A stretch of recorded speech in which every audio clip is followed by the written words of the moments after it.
Good afternoon, everyone. Welcome, welcome, welcome. We are getting started live. Going to give folks a few minutes to show up. This is the last tour of Venthaven Museum. If that's what you're here for, you've come to the right place. So we're on a few minutes early. We're going to hang and wait for folks to show up, and we'll be with you momentarily. But if you're looking for the live tour of Venthaven Museum, the last tour, this is going to be it. So stand by. We'll be back in a moment.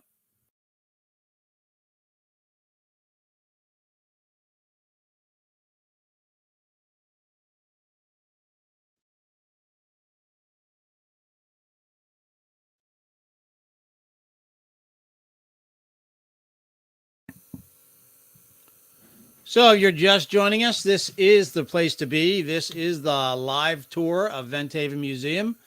I will be with you on screen in just a moment. We've got a bunch of people here so far. My goodness. So we'll join you in just one moment.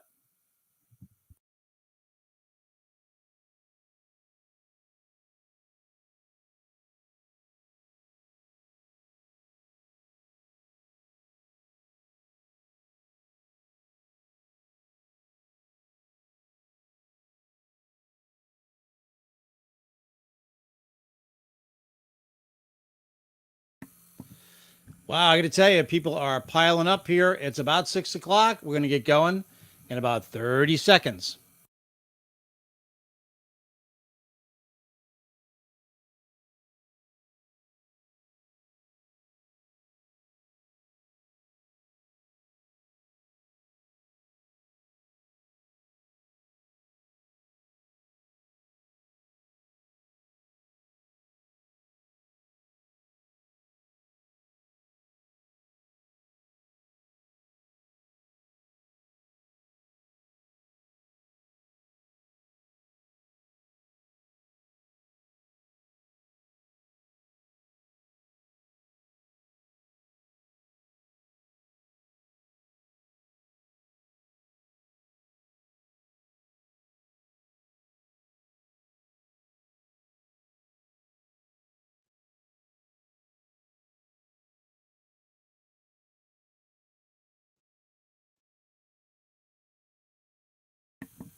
Well, hey there, folks. Al Getler here. It is a little after 6 o'clock here, Eastern Time. I'm coming to you from South Hero, Vermont on Lake Champlain and the Champlain Islands. But that's not why you're here to see me sitting here talking to you. You are here because tonight is the last tour of Venthaven as we know it. There are a ton of people out there with us tonight. Let me just say hello to a few folks. Adam Walker is here from the UK. Hi, Adam. Peter Valentin is here from Australia. Hi, Peter. We've got a Facebook user, my first time, where I can point out to you that if you don't give StreamYard permission, you will not be able to have your hellos up there on the screen. So just keep that in mind. Also, we have with us Randall Sandy Checker Lee. How are you? Hello, hello. Another Facebook user says, ready. Karen Olson is here. Howdy from West Winchester, Virginia. Another person, here we go. Yes, that's true. Hi, Ann Seaton, always one of my favorites to show up at my live streams. Chuck Field. Hey, Chuck, I called you. Frank Logan is here. Hi, Frank. Good evening. We have another Facebook user watching. Give folks a chance to see your name by taking that. So please go ahead and say yes to StreamYard when it comes to having a show. So first of all, I want to thank you for joining us today. My name is Al Getler. I am your host tonight, along with the folks at Venthaven Museum, one person in particular that'll be on screen in a minute. For those of you that are joining us that don't know about ventriloquism, I am a ventriloquist and I am someone that performs ventriloquism, have since the age of 8. What you are about to see, where you're about to go, is probably one of the most important places in my life. So without any further ado, joining me here on screen from Fort Mitchell, Kentucky, in front of our Venthaven Museum as we know it today. Here she is, our curator, Lisa Sweezy. Hi, Lisa. Hi, Al. Hi, everybody. Thanks so much for being here tonight. Al, I really appreciate you doing all the tech stuff for this to make this tour happen. So thank you so much. No problem. Can't hear him. I can't hear him. Did I lose Al on audio? Let me get a few folks here to say hello, everybody. There we go. Not without some problems, right? Linda is here. Hi, Linda. I'm on a friend's computer. This is the Linda Schubert's Facebook page. We have Doreen Schofield from Atlanta.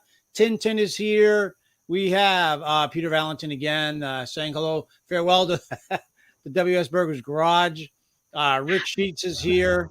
Tell Cecil I say hi. That's nice.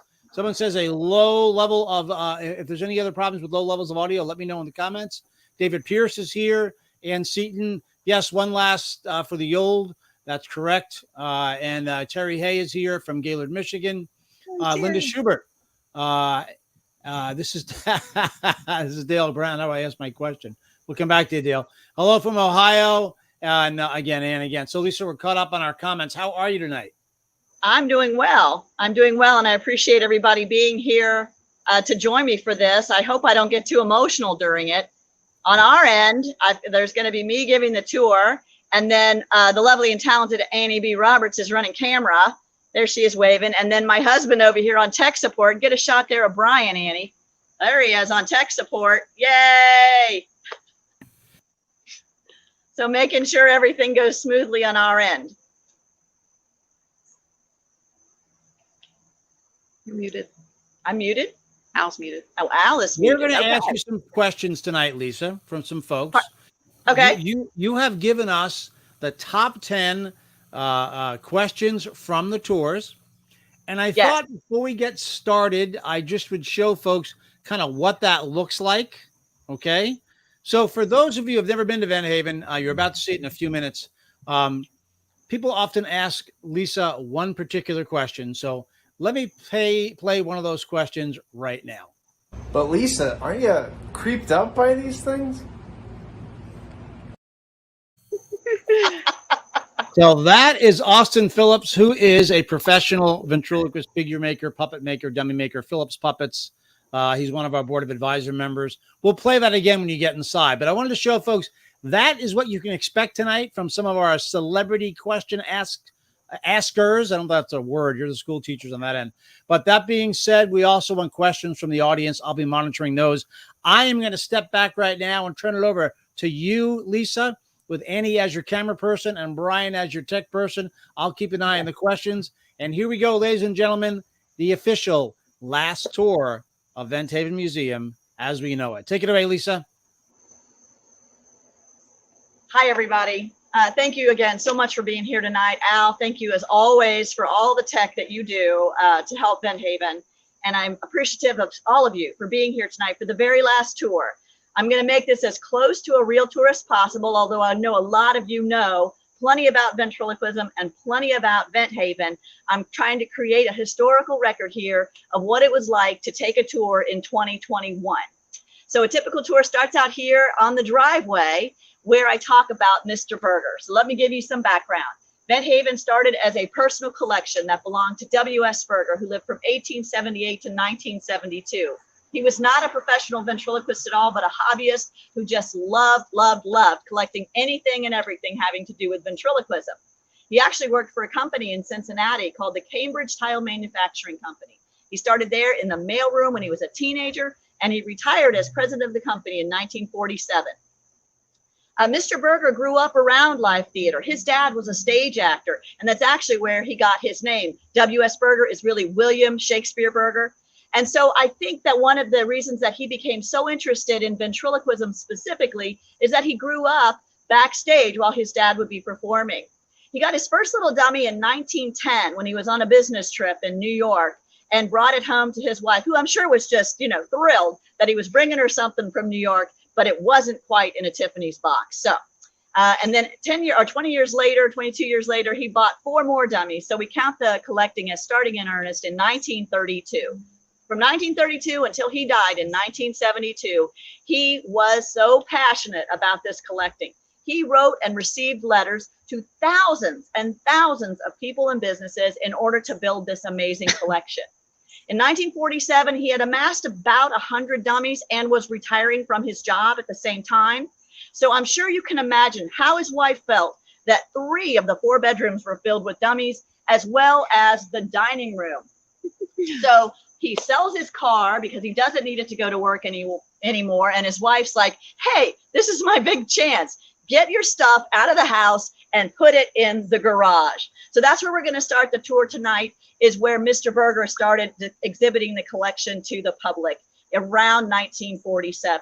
This building was a 1-car garage that he put this frontispiece on and the side room and extended it out the back a bit. And he brought the dummies out here and started calling it Vent Haven Museum around 1947. The collection, though, was exploding. And by the early 60s, he had to build an entirely new building, which he dedicated to his wife, Josephine, to house the growing collection. When Mr. Berger got to be an older man, his original plan was to give everything that he had collected to his grandson, Billy. But both Mr. Berger's sons and his grandson predeceased him, and he had no heirs. So his attorney helped him set up a trust at first that would then become Vent Haven Museum, Inc. All of you who have been around for a long time may remember John Brooking, who was Mr. Berger's attorney for the last 10 years or so of Mr. Berger's life. It was John Brooking that oversaw the transition from a private collection to an early budding 501c3 to a public museum like it is today. When Mr. Berger died in 1972, he had about 500 dummies and puppets, and some of those were still in the house. The model of the museum is that the curator lives here. And that's what Mr. Berger wanted, was for people to come from all over the world and to have a curator here who would give tours and visits of the collection, but stay right here where he started it. And that's what we've done. The first curator was Susan DeFelice. In order to move into the house, though, they had so much of his massive collection was still in there that they had to build an entirely separate building. That building was built in the 72-73 and dedicated to W.S. Berger on June 30th of 1973. If you've been to the grounds before and you've parked on the street, you parked right where the flatbed truck parked, where Edgar Bergen performed with Mortimer Snerd and Jimmy Nelson performed with Danny O'Day and Farfel at the public dedication of that building. So today you're going to go through these 3 buildings and see the collection as it is today for the final tour in this configuration. I hope I don't do this the whole time, you guys. I know a lot of you love me, so you'll forgive me. But anyway, pull it together, Lisa. Get professional, right? So as we go along, I hope you'll ask questions, but I want you to experience what thousands and thousands of people have experienced, which is that first breathtaking moment when you walk into this building and see it with a tourist eyes. Come on in to Vent Haven.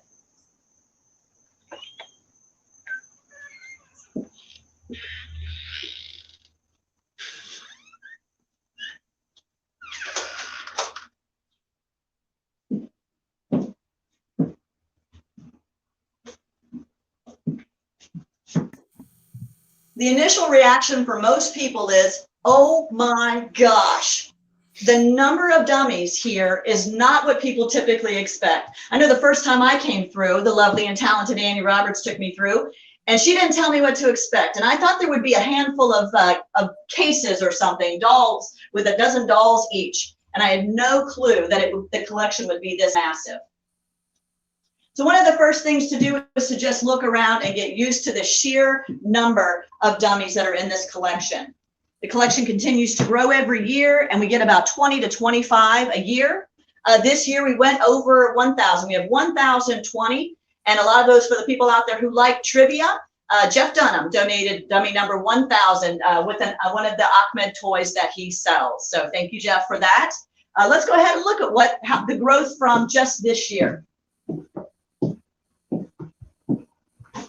The class of 2021 is pretty typical. For a year, we get mass-produced toys.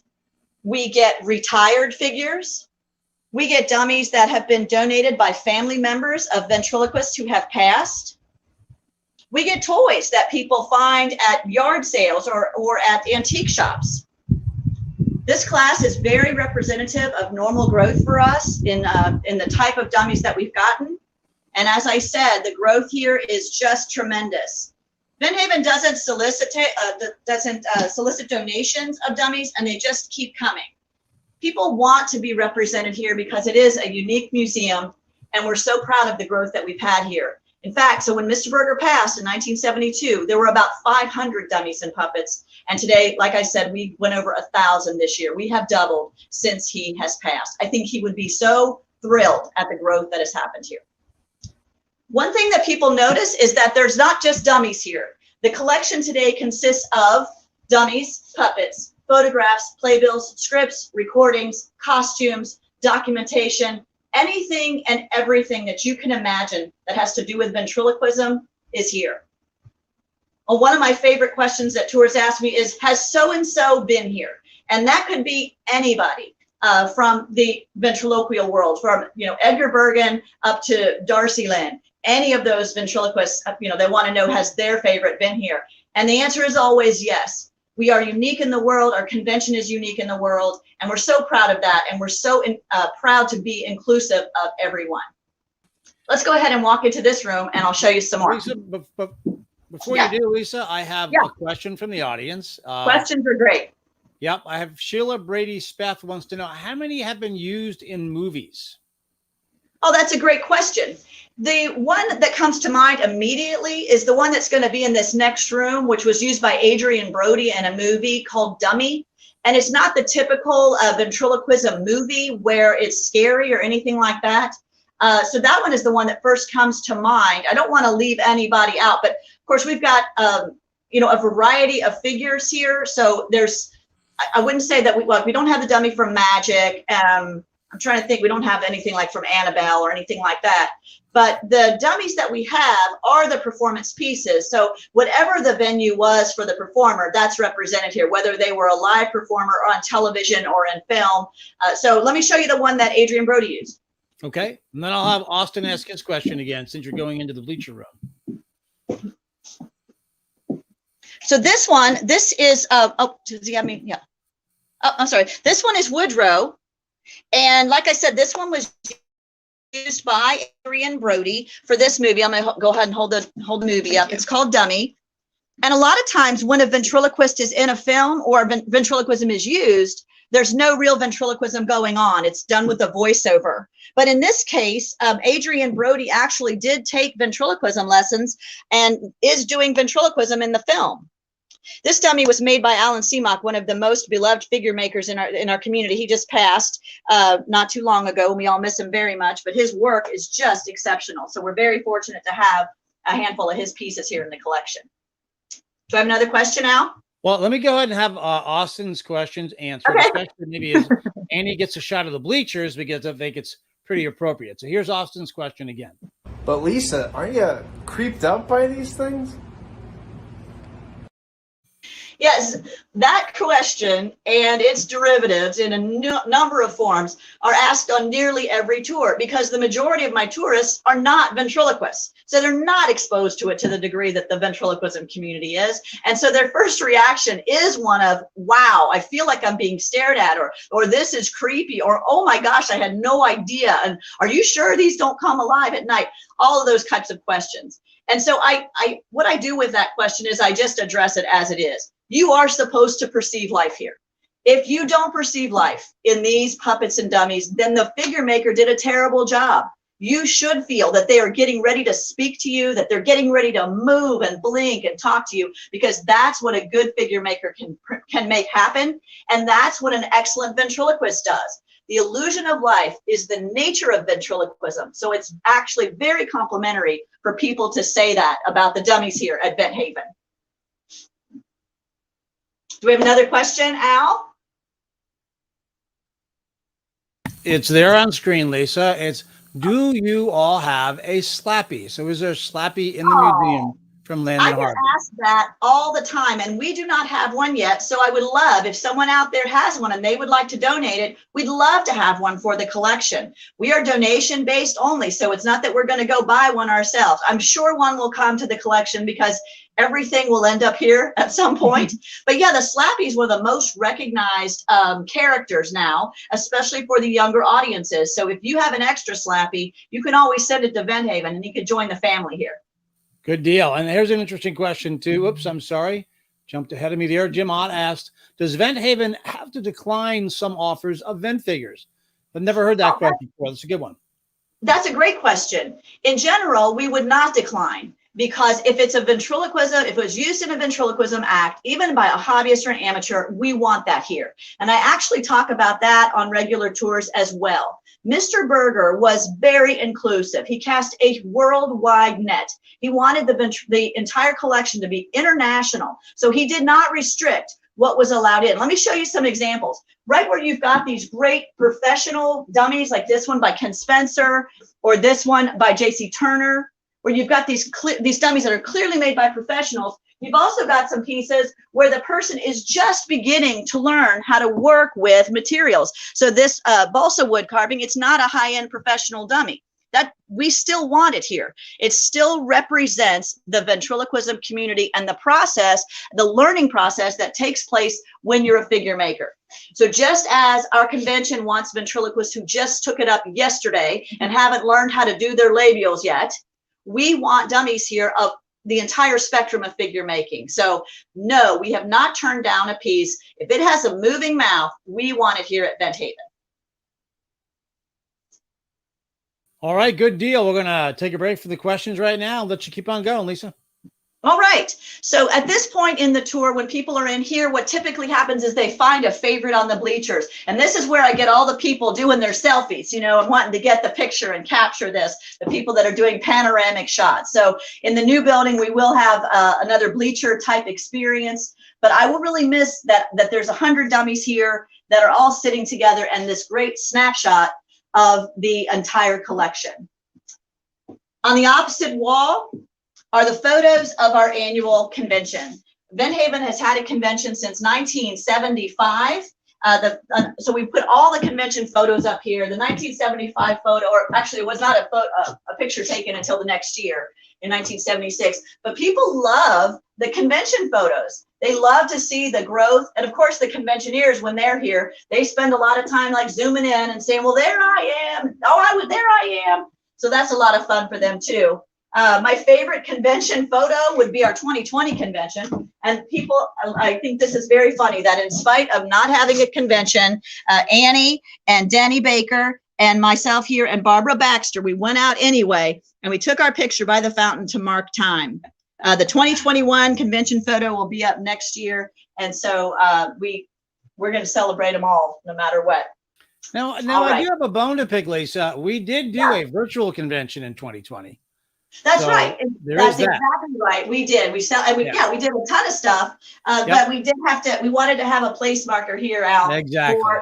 And I can have Brian Photoshop you in. Would you like that? No. In fact, I've got a great screenshot at one point, but yeah, we have that video certainly in perpetuity. So, well, I got you a couple of questions. This is a great question from Pete Michaels Jr. Since we're talking about Slappy, will there be a horror dummy exhibit? Example, Magic, Goosebumps, Dead Silence, Dead of the Night, that kind of a thing in the future. So it's a good question. A lot of people refer to those. That's a great question, because we have to deal with the fact that we are a family-friendly museum. We don't want someone to bring their children here and have them be scared. Okay, the dummies themselves, they've got characteristics that are off-putting for some people. What we wouldn't want to do is deliberately make a negative image about ventriloquism. And the other side of that is that we can't display what we don't have. We don't have those dummies, so there's nothing really there to work with to make a nice exhibit. If we were to do something about maybe the Twilight Zone episodes, magic and all of that, we would probably create that as a private exhibit, perhaps in the Jimmy Nelson building, where it wouldn't be part of the general tour, but people could come and see those things if they want. Because Peter, you're right, people are very attached to that route of that use of ventriloquism, and sometimes they're disappointed that the museum isn't scary, that they want it to be scary and it's just not. So at this point, we don't have the materials to create that exhibit, and in addition to that, we want to always make everyone feel welcome and comfortable here and be able to bring their children and not worry that there would be something frightening for them. All right. And, we have a question that will be asked a lot. I think you'll address it again later on, but sure. How will they be stored during the renovation? I don't know if you want to address that now or come back to that later on. Sure, I can, because on a typical tour this whole year, I've been talking about the renovation. We're so grateful that the funding is essentially complete. We've got a little bit to go. Don't get me wrong here. I'm not putting fireworks out. I'm still out here fundraising, but but we are proceeding with building. And so the everything in this building and in the one that we're going to go into next does have to be moved. The majority of it is going to go into the Josephine Berger Memorial Building, Memorial Building, and into the Jimmy Nelson Building. And then other pieces are going to go into the house. I've emptied one of the bedrooms there for storage. And so it's going to be some creativity to get it done. But for those of you who have been around long enough, you know that we've done this before. This building that we're in has been renovated actually a number of times, but a major renovation in 2009. And so we know that everything in here can fit into the other building. So it's going to be quite a task. But when tourists ask me, where are you going to put all this stuff? Of course, I go for the quick answer and say, why, at your house, of course, and get the quick laugh that way. Oh, you're a card. You are a card. card. I'm a card, okay. Al. So here's a great question from Tom. Tom Frew wants to know, what measures do you have to take to prevent moth damage, etc., or other harmful insects, termites, or hazards, that type of thing? Great question. That's also asked by a lot of tourists. And so what the answer to that is that our second largest bill here is Orkin. After the electricity, we have the best pest control contract you can imagine. And they are here all the time looking for that kind of thing. I have 2 feral cats that keep us rodent free on the outside, and then Orkin with pests on the inside. Now, we've had a problem in the past, and imagine this with Mr. Berger before air conditioning, where the little silverfish, they want to come inside, and they'll come in around the windows sometimes and try to set up camp in one of the photographs. So part of keeping all that at bay is inspection and cleaning. So twice a year, every year, everything gets inspected and cleaned. And that also prevents anything from getting out of hand. I usually will find 1 or 2, 3 silverfish in the photos, but as far as interior pests, we don't have a problem with that. But thank you for that. It's a great question, because you're right. A mouse getting in here could do a ton of damage prior to us even finding it if it wasn't for the vigilance of inspection. Well, I got to tell you, Lisa, we have a ton of questions, so I don't know how you want to go about answering those. Well, to be honest, that is how I manage most tours, because people come in, they don't typically have a lot of questions on the driveway, but when they come in and they see everything, then the questions just start flowing. So it's fine with me. We can go ahead and move to the next building if you like, so that people can see the other items. Well, while you're doing that, there is a question about multiple figures. Are they displayed at the same time if you have a multiple of the same figure? So we can address that when you come back, and a few others. So why don't you go ahead and go make your move, and I'm going to take over the feed here. And when you're ready, just shoot me a wave, and I'll put you back on the screen. Sound good? All right. I'll see you in building 1. All right. Sounds good. All right. So, folks, fantastic questions so far. Vent Haven is just a fabulous, fabulous resource for those who certainly have been here. And if you have not been there, I got to tell you, it's exciting what's happening. These old buildings are going down, but the new one, what's incredible about it is the support that Vent Haven has, not only from the vent community, which we call ventriloquists, the vent community, but also the fact that there are so many people in the Fort Mitchell area now that are calling Vent Haven theirs. Lisa was telling us recently, the bank right up the corner from the building, they were going to give a donation. I'll let Lisa tell more about this when she comes back. But a sizable donation came from the local bank, some sizable donations from local businesses, some grants, lots of things that Lisa and Annie Roberts and Tom Ladshaw and the board of directors have done to bring revenues in to allow this renovation to happen.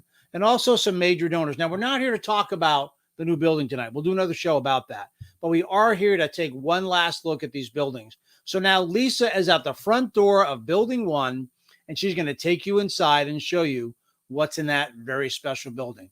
All right, Lisa, you're back. Hi, Al. Thank you. Thank you for walking me across the yard. That's, usually when I'm just talking to people about what they do with their lives, and when they're asking me, how'd you get this job? This is the W.S. Berger Memorial Building. This was the one that was built in 1973, and it's also coming down with construction. So we're going to walk through this.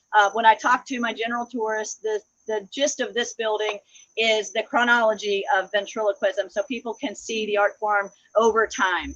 The first building, the garage building, is more about Mr. Berger. I talked a lot about him and his commitment to ventriloquism. So let's go in here and finish up with Mr. Berger and then do a timeline. Come on in.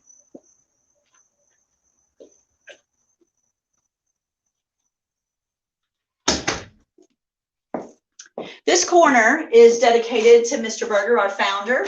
And this dummy here seated is Tommy Bologna. This was the first dummy that Mr. Berger got. He got him in 1910. Thanks to Marianne and Glenn Taylor for adopting him, by the way. I love him and his little houndstooth cap and his little shoes, little button-up shoes. Aren't they adorable? Mr. Berger's favorite dummy was this little guy, Skinny Hamilton, who's sitting here in a tuxedo. Now, Mr. Berger didn't get him in a tuxedo. There's a picture right here hanging on the wall of Skinny. Totally different body there. But of course, you know, once Edgar Bergen puts Charlie McCarthy in a tuxedo, everybody and their brother puts their dummies in a tux. It's interesting that people come here and think that that's Charlie when they first walk in, because it's a dummy in a tuxedo. And of course, it's Frank Marshall, which is so much like the Mac style that I almost hesitate to correct them, but you know, I got to do my job. So Mr. Berger's favorite custom piece here is Jocko the Monkey. And we have, he's probably the favorite in the vent community as far as, I think, if I said, hey, you can take any dummy you want home with you, I think a lot of ventriloquists would pick to take home Jocko. And then, of course, Mr. Berger's favorite walking dummy was Champagne Charlie. I say it's his favorite walking dummy because we have some great photos of him being very, very proud when he got Champagne Charlie. So then the rest of the building is, oh, we're gonna look at that. Oh, we're gonna look at the picture. There we go. There he is with Champagne Charlie at the top of the stairs in the house. Can't see it. Terrible reflection. That's okay. Got a reflection on that one. So the remainder of the building are professional ventriloquists and people that are going to have a broader audience than what we've seen in the other building. Now, all of these people represent some very, very big names in ventriloquial history. But what I tell everybody, and the octogenarians love it, is that we're all too young to know these people. But if we were 100 years older, if we were just 100 years older, we'd be standing here oohing and awing and, oh my gosh, about Frank Byron Jr. This dummy was used by the great Lester, who was this amazing vaudevillian ventriloquist. He was born in 1878, the same year as Mr. Berger. And one record has that he was making $1,500 a week. What? In 1903. After his stage career was completed, he had a series of lessons that you could get and learn ventriloquism. And that's what this board is back here. This is his lessons board. Couple of connections for those of you who are watching. Frank Byron Jr. was the dummy that Al Gettler chose. Thank you, Al, when we did our favorite figure videos a few years ago. And then also Jay Johnson, one of our beloved advisors and good friends, used this teaching board in a lecture that he gave at our convention. So thank you to you guys for that. Then as we move forward, depending on the demographic of my tourists, I ask them if they're a fan of spaghetti westerns, and I talk about Elmer being used by Max Terhune. Sometimes I get a hit on that, and sometimes I get a miss. But if you're a Western fan, you might know Elmer. The oohs and ahs start next. I think I should turn the air off while we're in here. Does that sound bothering you? Al, is that sound of the air conditioner problematic? No, I don't hear it at all. Okay. I have a worse sound here with a fan on my laptop. Sometimes it messes with the audio. Yeah. But by the time I turn the corner with most of my tour groups, they go, oh, yeah. And they remember Senor Wences using his hand as Johnny on the Ed Sullivan Show. It's, my understanding is that Senor Wences was on the Ed Sullivan Show, I believe, 47 times. And a lot of people want to talk about him because they remember those either Pedro or Johnny growing up or watching the Ed Sullivan Show with their family. I'll throw a little bit of trivia in there too, Lisa. The reason he was on the show so many times is he and his wife Tally lived around the corner from the theater. So if an act had to bail out the last second, Senor Wences. There you go. Yes, yes, yes. Senor Wences Way is right up there next to the Ed Sullivan Theater. Exactly yes. Right. So now we're over here to Edgar Bergen. Depending on my demographic, I sometimes spend as much as 30 minutes standing here talking about Edgar Bergen. For the 20th century ventriloquist, there is no one even comes close to this level of fame that was achieved and this level of public recognition. Of course, Edgar Bergen lived from 1903 to 1978. And he was so popular after doing vaudeville and Chautauqua that he ended up with his own radio show from 1937 to 1956. People often ask, has Candace Bergen ever been here? And the answer is yes. When we were on a 60 Minutes 2 segment in 2004, Candace Bergen came here as the correspondent for that piece. I think that piece is still up on our website where you can go and watch that if you like. This is the part of the tour where people start to get connected and they start to have memories. One of my favorite things that happens here is the response of octogenarians. They come maybe on a bus and they get off the little bus and they come in, start taking the tour, and they're using walkers and they're using canes, and some of them are complaining about the lack of seats. They have tired feet, and they will turn this corner and see Charlie, and they stand straighter and they start laughing and they tell stories and they remember episodes of the radio show, or they remember seeing one of the movies that Bergen did, and it takes them back in time. So they might get off that bus 95 years old, but when they get back on that bus, they are a whole lot younger. It's one of my very favorite things that happens on tours with the senior citizens who come through here. So I'm excited about that. I love to share all of this memorabilia. The cabinet, a lot of the memorabilia in the cabinet has come from different sources. Tom Ladshaw has given the museum a lot of Bergen merchandise. I know there was a big collection of it before I got here, and then we've also had several donations of it since I've been curator. In fact, I have a big donation of Bergen memorabilia that's coming in tomorrow.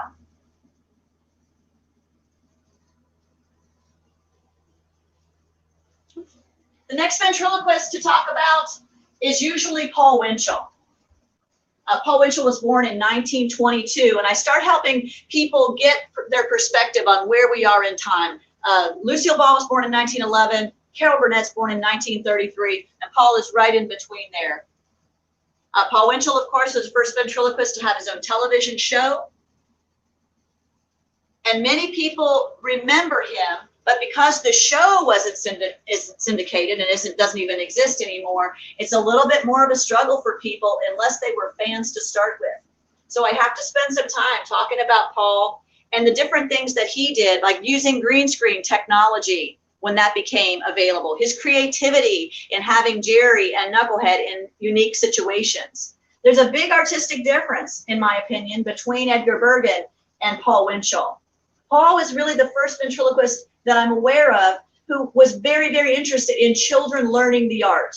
And so where Bergen had all of these wonderful collectibles and a lot of merchandise available, I feel like Paul spent more time wanting kids to do it. And then a lot of his merchandise was educational.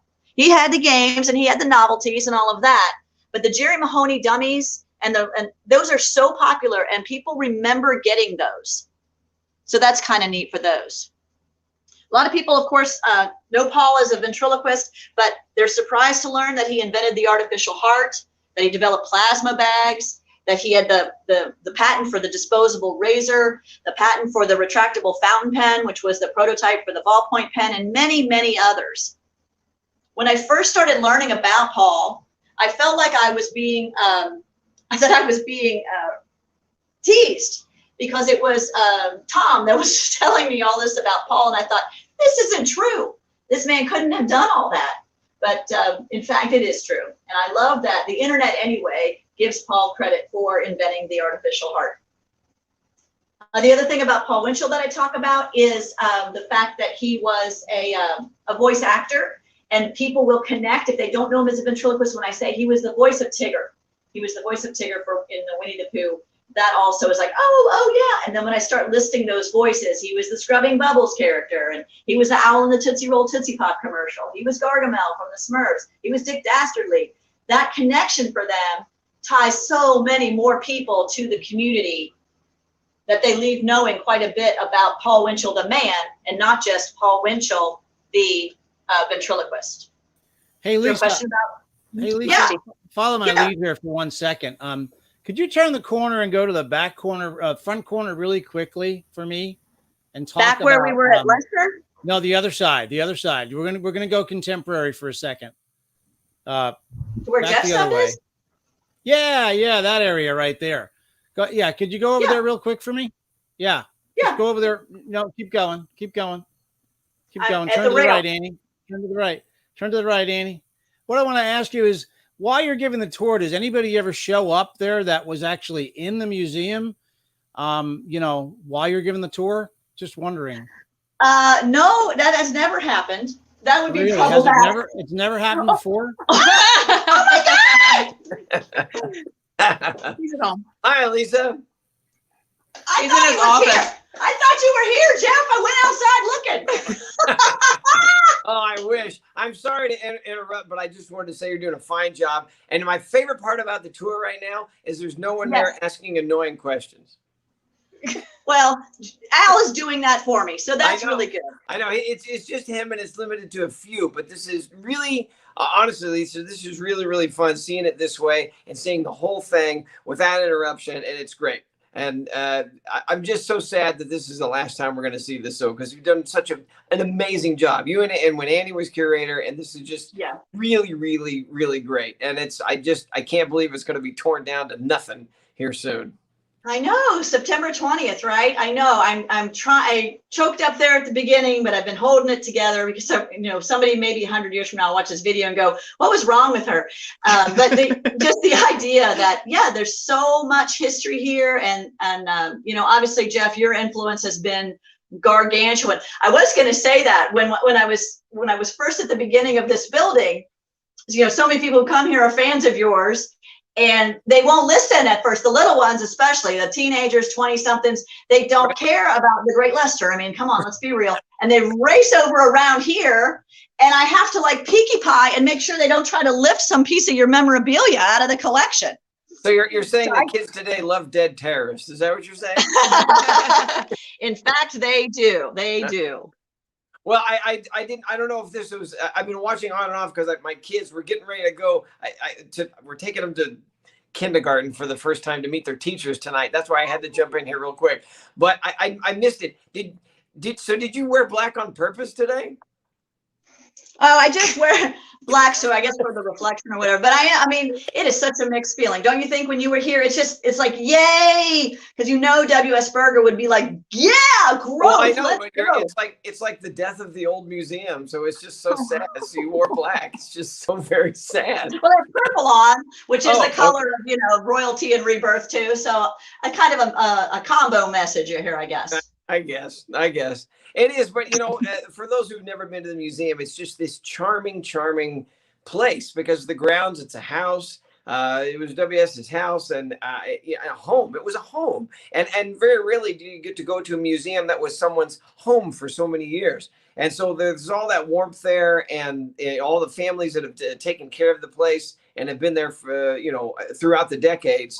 And so now, but those buildings, the house is going to stay, but now the buildings are going, and that's still part of the home. But it is really exciting to see what's coming around the corner and to what the place is going to be after this. It's great. But and the other thing that cracks me up is that have you answered this? Where are the dummies all going to go when that building gets torn down? Are they all going in the house? That was going to just ship them to you. Is that okay? Well, sure, that'd be great. Yeah, fine.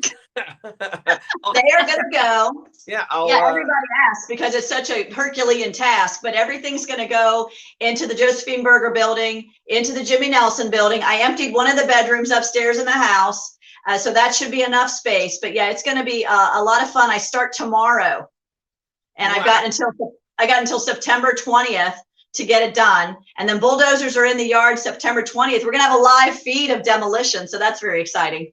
That's great. Now, so are you going to take the dummies in any organized fashion, or are you just going to pick one up and take them over there? Two at a time, hold them like this. How are you going to do it? Well, I was just going to grab them by the neck, you know what I mean? And just drag them across the yard. Well, that's normally what your tours are like. You just. I was thinking more or maybe a bucket brigade where you just throw them into the arms of the next person. How about that? But seriously, no, it's highly organized, Jeff. I'm an Army brat. I've moved 25 times. This is going to be a high quality, precise mission.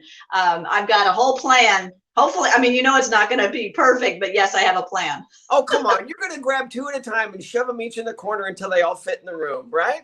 Can I just demonstrate with Peanut? I'll just grab him by the foot. And I could use him as a cat toy, right? A cat toy. That's perfect. Peanut as a cat toy. That's brilliant.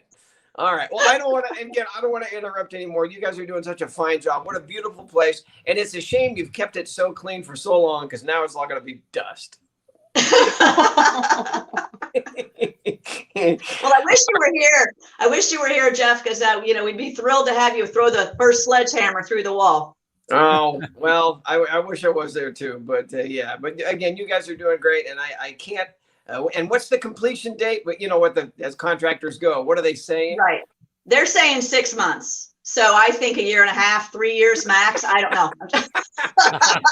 Convention 2025, the grand opening. Perfect. Yeah, really. So they're saying 6 months. I'm hoping, we don't know. We don't know if we'll be open in May, June, or July.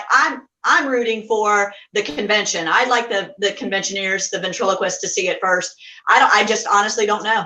So we'll know more as we go along. That's great. All right. And you have to keep a log of all the great frustrations. The what?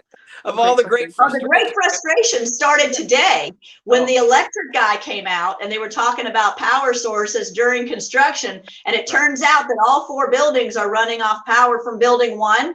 And so when they demolish this building, I can't turn the lights on in 3 or 4. That's great. All right. So the next fundraiser is for generators. That's perfect. All right. Well, Al, thank you for letting me interrupt. And I can't wait to see what happens. And I'll be watching the live feed on the Demolition for sure. That's great. Yes. So good of you to be here, Jeff. We appreciate that, and good luck with the boys tonight. And Al, I love the fact that this is the first time I've ever seen you do it in a T-shirt rather than a coat. I know, and here's the deal. I wore my Vent Life T-shirt, right? So, very nice. Yeah. But you're right. A little informal tonight, Jeff. Thanks for picking up on it. You're kind of hot, Al. You too. All right. Thanks, guys. See you, Jeff. Jeff. Bye. Well, Lisa, just a little surprise for you. Well, thank you. I didn't know it. I thought he was going to maybe do a recorded question, so it's always great to have that him on. too, but you know what? We have almost 200 folks that have hung in here so far. We have people who have never been here before. Yeah. Jay Johnson just said that. Listen to anything? I just went to the John. Well,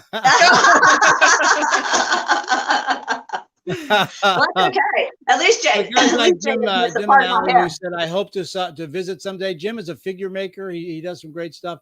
There's so many great comments about this, and I just think it's fantastic. So sorry to interrupt. Go on back over where you were. I'm going to get off the screen. We got a bunch of questions to ask. Let you finish up on building 1. Okay. All right. So here we are in time to our wonderful Dean of American Ventriloquists, Jimmy Nelson.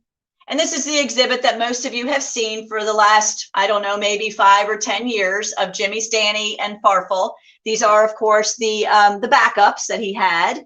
And the family this year donated the other Danny and Farfel, Fatata Tita, and Humphrey Higsby. So those will be on exhibit in the new building. And for the ventriloquists right now, and not just the regular tourists, I just want you to know that in our board of advisors meeting a few years ago, it was Jimmy that said, you guys, we have got to get this building done. And he was the cheerleader. He was the unifier who basically started us off in this determination to get to this point. And I so wish that he were here for this. I know he's looking down and so proud of all we've accomplished. And I'm sure he's also thinking now, make sure that you get Jimmy or Danny in a good light. So the Nelson family can be very, very assured that Jimmy Nelson will always, always have a seat of honor and a magnificent exhibit here at Vent Haven. So I'm very much looking forward to setting that up. When we did the renovation of this building a few years ago, when we got rid of the library and made this a circuit instead of a horseshoe, Farfel was the last out of the building before renovation, and he was the first in after it was completed. And that's my plan again kind of giving a call back to one of Jeff's questions. Farfel will be the last to sit in this building, and he'll go up first when we get the new building built. Pull it together. Okay, so then we're up here to some more contemporary ventriloquists. Of course, Shari Lewis and Willie Tyler and Lester. Willie Tyler is on our board of advisors, and he was the closing act this year at our convention. So wonderful, wonderful man. My tourists typically know him from his being on Laugh-In as that first time that they were familiar with him. And of course, his career is absolutely iconic. Phenomenal person, and just has done so much to help coming called Hello Dummy that we got to see part of at our convention this year. Most people, when they get here, if they say they can't think of a single ventriloquist, when they see a photograph of Shari Lewis, they say, oh yeah, Shari Lewis and Lamb Chop. Of course, Shari was one of the most significant ventriloquists in history, particularly because as a woman, it was difficult for her in show business. One of my favorite things about her, of course, is the fact that she held Lamb Chop just right up next to her face. Her skill was so tremendous that she didn't need any distance between her face and Lamb Chop's to talk. They had a very intimate connection. Today, Mallory Lewis has Lamb Chop, and I believe it was the New York City Puppetry Fringe Festival that Mallory had Lamb Chop at just last week, I believe, is when that happened. I could be misnaming that festival, but Lamb Chop is out and about in the world, still being voiced by Mallory.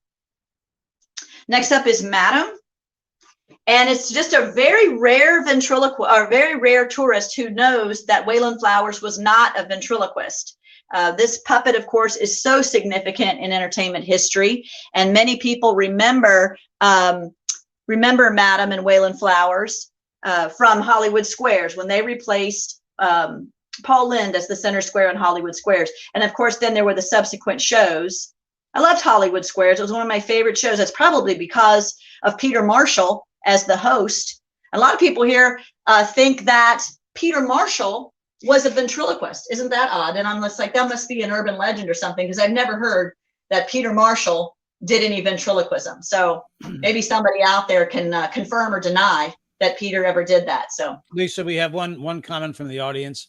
Sure. This is Dale. Why isn't Lisa talking about my chip? He's right in front of her. I'm not there yet, Dale, but I was planning on getting him out and using his wig to kind of sweep up some dust that had gathered here. Just kidding. I'm not there yet. Could you wait a second? Jim Barber-Strum. This dummy gets so much attention that I don't want to leave it out. Person after person after person will stand here and ask me about Jim. And so I love talking about Jim Barber's creativity and his use of this great guitar. It's unique and it's a novelty. Jim donated that when we went out to a fundraiser show that he had back for Event Haven back in 2013. So that dummy gets, it just gets so much attention, I guess, because of its novelty. Then, of course, we moved to Jay Johnson, one of the nicest people I've ever met in real life. I love you, Jay. I hope you're watching. Although maybe you went to the restroom again and didn't want me to talk about you. Jay, of course, is on every single tour. Jay is primarily known in the general public for his time on soap. So I talked quite a bit about soap. And again, when we were talking earlier about things being scary, there's the stereotype of ventriloquism that Jay really explores on soap, with the other cast characters reacting to Bob in various ways. And I love that show. It's such a great show. And then, of course, Jay won a Tony Award in 2007 for Best Theatrical Event. And we're so proud of him for that. Jay's also on our board of advisors and does, somersaults for Vent Haven. He just does anything that we need. And I'm so grateful, Jay, for your support over the years.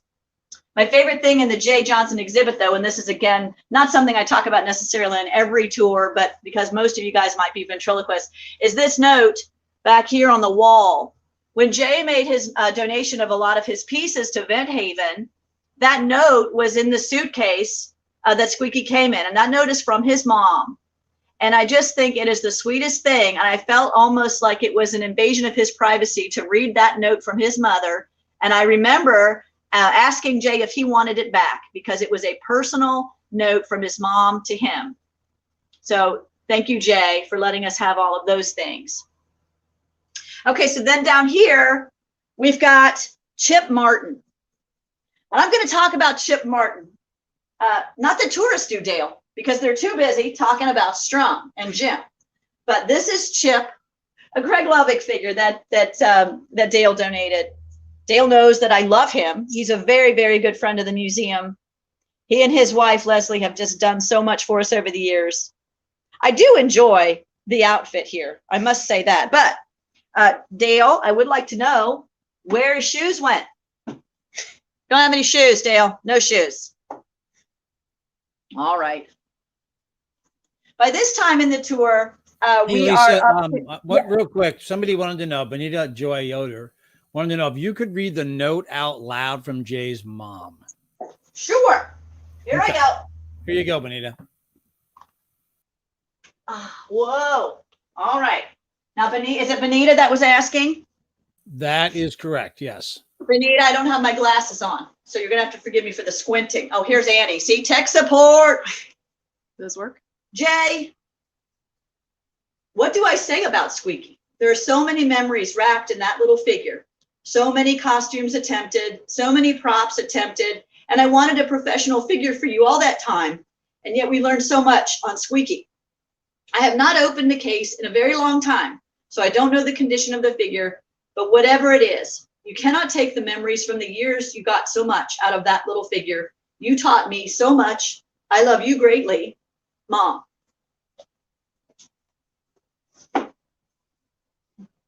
Isn't that precious?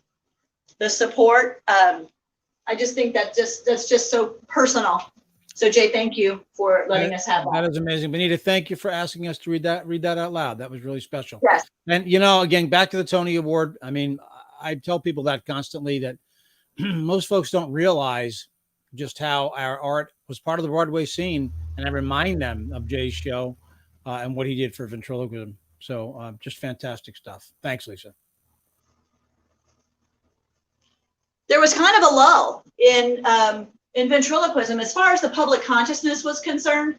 After the Ed Sullivan Show went off the air in the early 70s, there was Jay on soap, and there was Willie Tyler, and there was Shari, but there wasn't a program that was featuring variety acts. There wasn't anything comparable to Ed Sullivan really on the air. There was sitcoms and there were sketch comedies. So there's kind of this lull where many people went without seeing a ventriloquist on television. And so that was a difficult time for people that were trying to learn from one another and get into the art. It was much more isolation at that point, and the ventriloquists were on cruise ships and in comedy clubs and doing those things, but in the public consciousness, it really wasn't represented. So a couple of things are happening in the background during that time. For one is Jeff Dunham. I hope he's not online anymore, because I have to sing his praises, because of course I do, because of all he's contributed. But ew, if you're listening, Jeff, I'm not meaning any of this. Ew. Okay, just kidding. Jeff started doing ventriloquism as a very small boy, and he didn't really do anything else that I know of. He was so committed to this, and he entertained people at school. We have strips that he made when he did birthday parties for $5. He was just very committed, and his career is amazing. What I always tell people, though, is a couple of things. First of all, he works so hard at this. People sometimes assume that he's always been Jeff Dunham, but in fact, he at one point was Jeff Dunham. Now, I don't blame him for the hairdo. You know what I mean? I don't blame him for the hairdo. It's the style of the time, right? I don't blame him for getting braces, because who didn't get braces, right? But Jeff, on a deliberate day, on school picture day, Jeff got up and said, hey, that tie goes with that jacket. I'm set. This is Jeff Dunham. And I use it as a joke, but I also talk to kids and I tell them, you have got to put in the work. You have got to put in the creativity. You've got to risk failure. You have got to perform for audiences of all sizes. You have got to build up what you're doing. in the same reference to those dummies that were seated on the bleachers that are not highly professional quality dummies, you have to start somewhere. So the kids that come or the young people who come who idolize Jeff, that's great. But don't think that he got there because he was somebody when he started. He had to do the work. And that's what I use Jeff's exhibit for mostly. The big deal that happened in Jeff's life after his 10,000 hours of touring and doing comedy clubs and doing all of the shows and building a fan base was arguing with myself. And he funded that himself. And it was the most watched Comedy Central special. I don't know if the record stands today. Jeff would probably know. But at the time, it was the most watched Comedy Central special. He took a chance, too, by funding that himself. He didn't know. Had he done enough work? He didn't know. But it turns out he had done more than enough. His fan base was huge and loyal, and Comedy Central was more than happy to cover the next handful of specials. Another thing about Jeff is that he supports Vent Haven. He will help me do anything I need to do. He's been in lectures with Annie and me. He has lent us dummies. He has repaired dummies. And so I just want to give Jeff his due, not just as superstar Jeff Dunham, yeah, but as just Vent Haven supporter Jeff Dunham. He is a good friend, and I'm very, very grateful for all that he has done and continues to do for the health of this museum. So thank you, Jeff, sincerely. Thank you so much for all that you do for Vent Haven as well. You know, Lisa, it's interesting. David Pitt says he's rereading Jeff's autobiography, which I've told Jeff on many occasions. It's almost a motivational book on sticking to it. But what's kind of incredible about some of the folks that you've mentioned, a lot of the folks that you've mentioned so far, Willie Tyler, Jay Johnson, Winchell to an extent in his career, certainly Jimmy Nelson, and Shari Lewis. One thing they all have in common is they did have that stick-to-itiveness. They did decide to do this and dedicated themselves to it. And it's kind of an amazing thing about ventriloquism that way, with so many of us doing it for so long. But it is really comes out special in Jeff's book, just that dedication, especially his hard fight, to get to the top. But so I just want to mention that. Someone happened to mention they're reading the autobiography. If you haven't read it yet, it's really a good read. Yes. Yeah. All right. So that was in 2006 that the Arguing with Myself special happened, and it blew up, and it was great. And then the following year, Terry Fator won America's Got Talent. So we have Jeff on cable on Comedy Central and his audience base watching that and growing the growing awareness of ventriloquism. And then Terry won America's Got Talent the second year that show was on. America's Got Talent has done so much for variety acts of all types, but 3 times now a ventriloquist has won the show. And that has done a lot for our tourism as well. The last thing in this building is a sample of our library. The museum has over 1,000 books on ventriloquism, plus a whole lot of other paper that is just not available to be seen. And this is a sample of that library. In the new building, we hope to be able to share more of that with people. I love when somebody email me and they'll say, hey, can I have blah, blah, blah, copy of this, that, or the other? And I think, well, there's so much here. So if you ask me about Paul Winchell, what do you have on Paul Winchell? And I say, well, books, posters, recordings, playbills. I mean, it just goes on and on, plus correspondence. So it's, when people, I think of things much smaller than they actually are here at Vent Haven, the archives are massive. So we hope to share more of those as time goes on.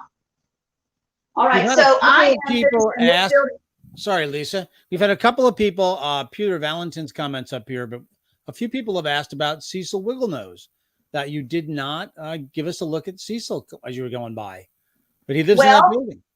On a regular tour, that question would not be asked because Cecil hasn't been in this building for 2 years. I moved Cecil and I put him with the McElroy exhibit 2 years ago.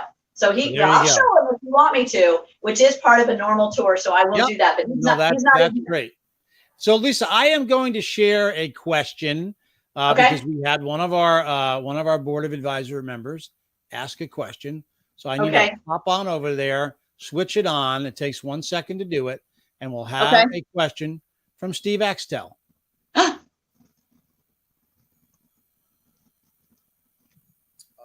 don't get it, Lisa. Lisa, how do you clean those puppets? That's the question. How do you clean the puppets? Yeah. So Steve's question was, how do you clean those puppets? Very good. Well, we did post a cleaning video of how the collection is cleaned, so that's on our YouTube page. But in general, it's a mindset. You have to get ready. Every spring, I have a variety of tools that I use, of course, to clean them all. I come out, and in my mind's eye, the museum is divided into regions, and I clean them one region at a time. I clean every photograph. I'm looking for bugs like we talked about before, and I pull everything out and then clean the floor, and then I start putting things back. We want them all handled once or twice a year, like we said, to look for any kind of problem. So it's just breaking it down one chunk at a time. So Jeff Dunham's exhibit, since we're standing right here, these railings come out here in this building. So I lift up the railings and I just take everything out and I move it to the side. And I start in the upper corner here and I dust and I Windex, and then I put the trunks back. I wipe them all down. I handle each dummy. I check inside the back to see if there's anything in there. I can clean eyeballs. I can dust their laps and shoulders, and then I start placing them back. This building, the W.S. Berger building, takes about 8 hours to do. The garage building is almost 2 full days, and the building we're going to go into last is about a day, day and a half, depending on if I'm putting out new stuff or not. So it's a fun time. I sing a lot of Broadway show tunes to the dummies, and in this building in particular, I sing Ragmop. Jimmy Nelson and Danny's Ragmop. I sing that nearly, probably, I guess, 100, 150 times, particularly while I'm cleaning the Jimmy Nelson exhibit. So there you go. So Lisa, we have these celebrity guests coming on asking questions. This celebrity guest, his question was already asked. Perfect shot there, Chip Martin being on there. Hello, caller. Can you go ahead and tell the question you were assigned and ask it again? Well, the original question that somebody assigned me was, what are you going to do with all the puppets when you have to move them? But that's already been answered. Huh. So my real question is, what is a Tony?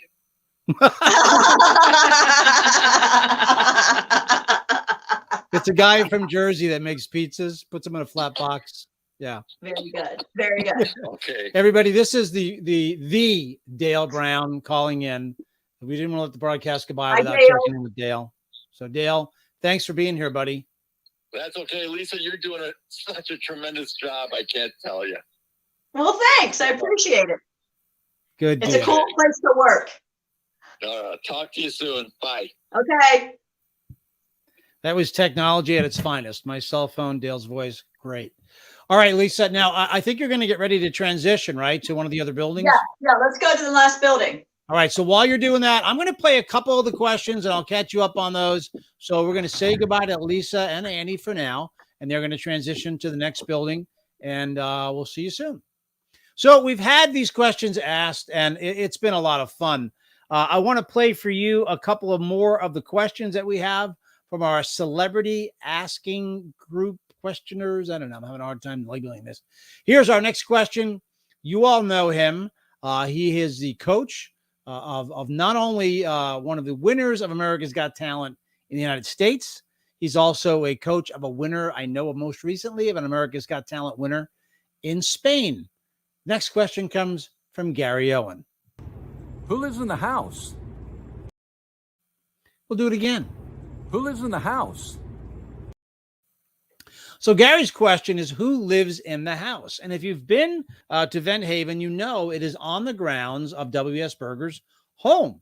And Jeff mentioned that before, that the home is the home of the curator, the current curator at the museum. In this case, it's Lisa and Brian's home and their 2 daughters, and my wonderful, wonderful dog friend who you see me post once in a while on Facebook, Xena. But that is a family home on the grounds of Vent Haven, and that's who lives in the home, is Lisa and her family. Let me have one more question for you. You all know him and love him. He's from Florida.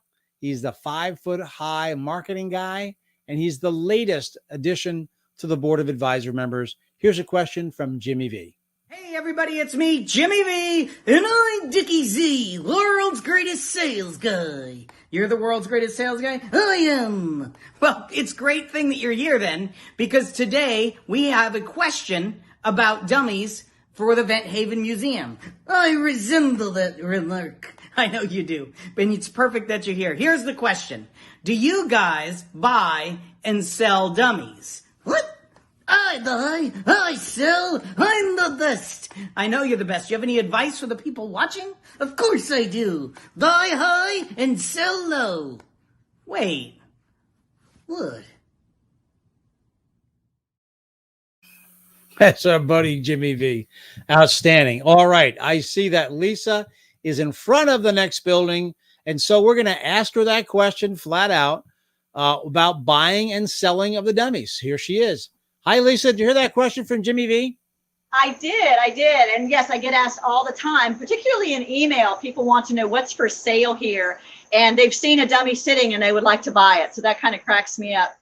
We have very limited merchandise available here, but we do not buy dummies and we do not sell dummies. Everything that comes to the collection is donated. And that's been the way it's been, I think, since the early 60s, once the museum became a nonprofit organization. What's amazing to me is that we don't have to buy anything because the donations just keep coming in.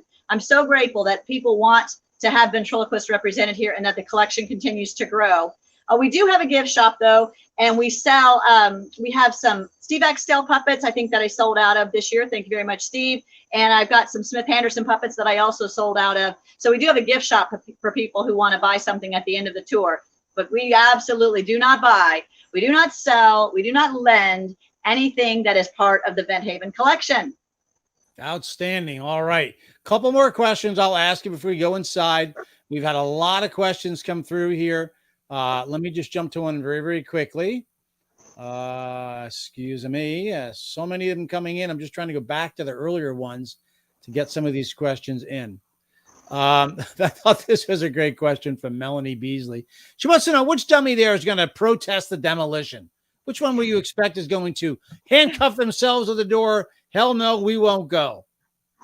I got this because Jeff graciously did our promo video for us when we started fundraising for the new museum. And if you go on our YouTube channel or our website, you can see that promo video. And it is Walter. It is Walter who says that this is never going to happen. So poo-poo magoo to Walter, it is going to happen, and you are going to get a new seat, and that's the way it goes. That's great. Hey, here's a great question from Karen Olson. Karen says, when I visited Mr. Berger's home in the summer of 1956, I remember about 300 figures lined up on folding chairs in the garage. My grandfather and Mr. Berger were friends for decades. Yes. Do you have an inventory of what was there in 1956 and how many figures were there in 1956? What a great question, Karen. Thank you for asking that. So Mr. Berger had to file taxes every year, which included an inventory of the dummies. So yes, every year he would write down which dummies had been added to the collection, and he would submit that new document to his attorney for his taxes. He would appraise them, and it's really sweet because the appraisal values that he gave obviously were much, much smaller than they would appraise for today. But it's a very sweet thing to go through and look at the growth of the collection under Mr. Berger's watch. He also would take little notes about things, and the main record, excuse me, is huge. But the little inventory, he would have a little notes field, and he'd write something like, you know, needs to be restrung. So he was always keeping records of all that kind of stuff. Yes. So the answer to it is, if the question is there a record of it at Vent Haven? The answer is almost always yes. Water? No, I'm all right. I think I'm okay. I think he's just going to give me some water. Am I still on? Yep. You ready to go into the next building? Yeah, I just have one quick question, and that is, will this video be available after this is live? Let me give Lisa a chance there to get a drink of water. Okay. I am. Go ahead, Lisa. So the answer for Terry is that Terry, yes. This will be available to you on the YouTube channels for my own personal, as well as we're going to put it up on Vent Haven. We'll download it and upload it onto that channel. Also, all the ventriloquist associations and groups that you have on Facebook, This will live on those channels as well. And then it'll be up to Brian and Lisa to figure out if they're going to put it on the Vent Haven website itself. So yeah, it's going to be around for a bit. We've had some questions too about the future building. We're not going to really address the future building all that much because we're going to do another broadcast about that later. So we will answer those for you. Nyla Summers, we did answer how they're clean. So thanks for that. Doug Price, good question. Could the Wences arm be longer? I don't know if that's tongue in cheek or if we can extend it, but we'll ask that for Lisa when she comes back. I think she's ready to go. Give me the thumbs up, Lisa, if you're ready. All right, good deal. Lisa is back. So Doug Price, he's asking, can the Wences arm be longer? I think it's tongue in cheek, but how long is that arm? Is it overly long? I didn't really notice. The arm? My arm? Yeah. The Wences. Oh, Wences yeah. arm. It's kind of long. Yeah. Yeah. It's a little bit disproportionate. Yeah. Yeah, that Caesar Okay. Wences, that was made by Leonardo. He was a competitor of Oh, Wences. sure. Yeah. So yeah, it's a little awkward, but it does work. So that's kind of cool. Yeah. Good deal. All right. Well, I'm going to let you go ahead and take us inside the next building. All right. So this is our last building for the tour. This building will remain after construction. This one in the Jimmy Nelson building will still be here for you to see. This building that we're going into is the Josephine Berger Memorial Building. Mr. Berger built it in the early 60s and dedicated to his wife, Josephine, when she passed away in 67. He set it up that he wanted it to be primarily a discussion about figure making. And so the dummies today are still seated primarily by who made them rather than by who used them. So let's go on in.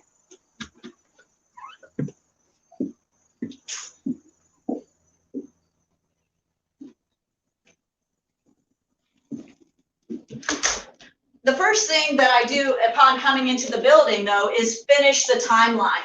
We run out of space in the W.S. Berger building to do the timeline of the names that everyone typically recognizes. And so I finish the timeline first, which is to talk about Darcy Lynn Farmer and her incredible contribution to the art form.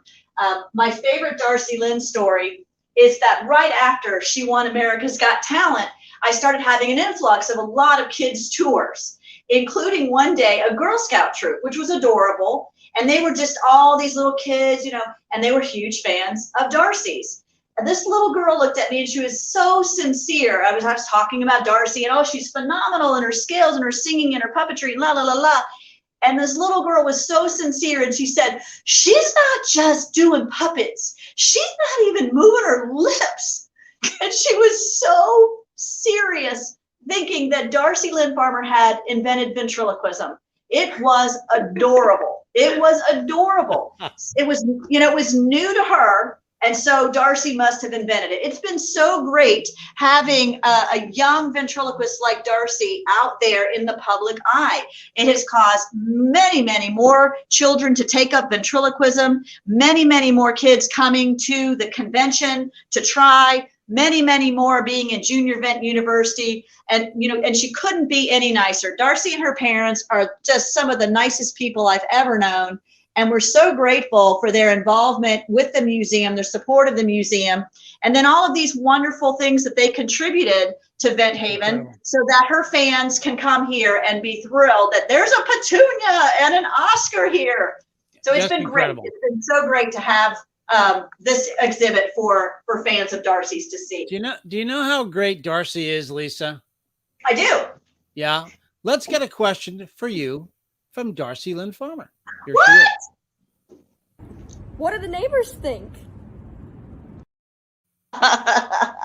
Darcy wants to know what the neighbors think of all this activity. What do the neighbors think? I really get asked that quite a bit, actually, because, you don't think there's going to be a museum back here. I have people just drive right by and our little sign in the yard, our cute little sign, they still catch it.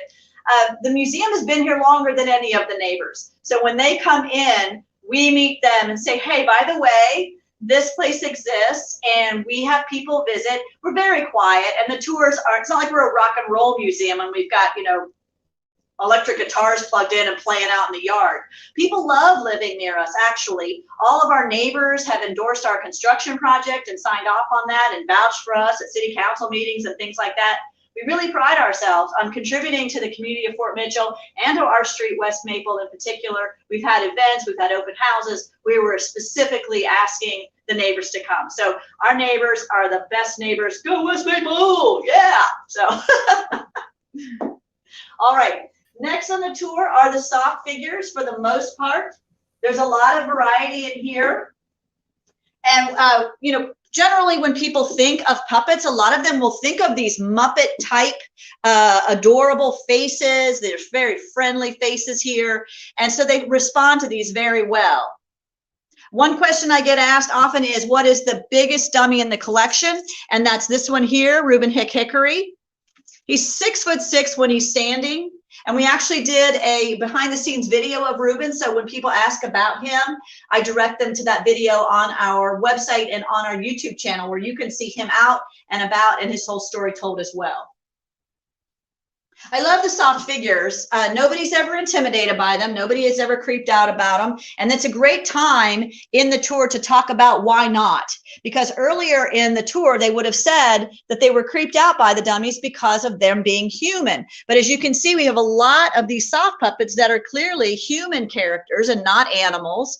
So what is it about that? And it leads to a great discussion of the uncanny valley and the role of eye contact and primate behavior and all kinds of great discussions about why we respond to traditional dummies in a different way than we do to the soft puppets.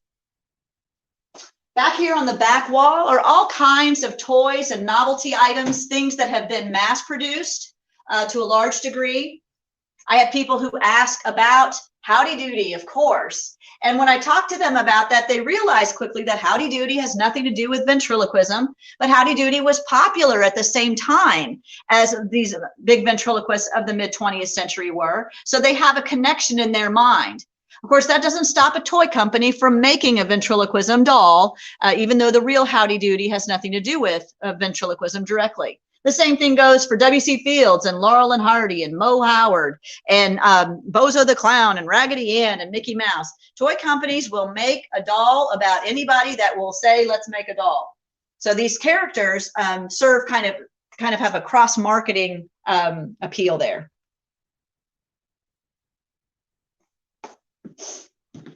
On this side of the room, the dummies in each row are seated by figure maker. And so this gives me a great time to talk about various styles of figure making. One in particular that gets a lot of attention here is Len Ensell, starting with Ensell boy head here in the tan outfit. And then moving down this row, I ask people to look at the similarities of those faces and tell me what they're seeing. Of course, artists have a style, and Len Ensell's is very easy to kind of peg once you examine a few of his pieces. One of my favorite figure makers, I think he's Austin Phillips' favorite figure maker. I don't think I'm going on a limb there if you've seen any of Austin's work. And so what I do here now is compare the traditional wooden carved dummy, which of course we have tons and tons of those, and how the slot jaw mouth works. And that's a great traditional figure with how Len Ensell did it. So Len worked with paper mache and leather. And so the mouth doesn't have that slot jaw, up and down, nutcracker kind of look. In fact, the lips tend to fold down and you get a much more natural look to that. Hey. Hi, Ann. Hi, Austin. Great little piece here. And then the eyes moving. One thing I will say to you guys that I do in the regular tour is I warn them. They have not seen anybody's eyes move at this point. And so before I move the eyes, I say, I'm getting ready to move this guy's eyes. So there you go, eyes moving. Great little piece though, isn't it? This had some damage a few years ago and it had to be repaired. And we got Austin Phillips to do that repair for us because he's such a talented figure maker and so familiar with Ensell's work. And of course it is perfect because it's Austin. So thank you, Austin, for that repair work you did for us so that we can use this as a demonstrator piece in the tours. Thank you. Next up are the presidents. So everybody loves the presidents. Everybody loves the presidents. When they walk in, a lot of people go straight over here and just look at these amazing dummies.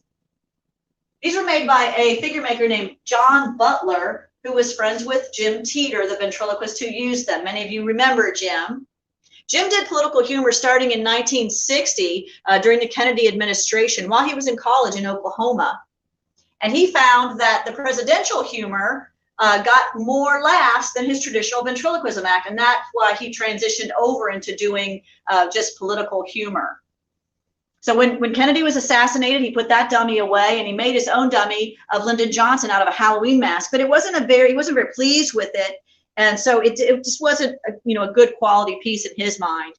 So when Johnson said he wasn't going to run again, he wouldn't accept the nomination, Jim just happened to be in a conversation with John Butler talking about that. And what am I going to do? And how am I going to get a cool dummy?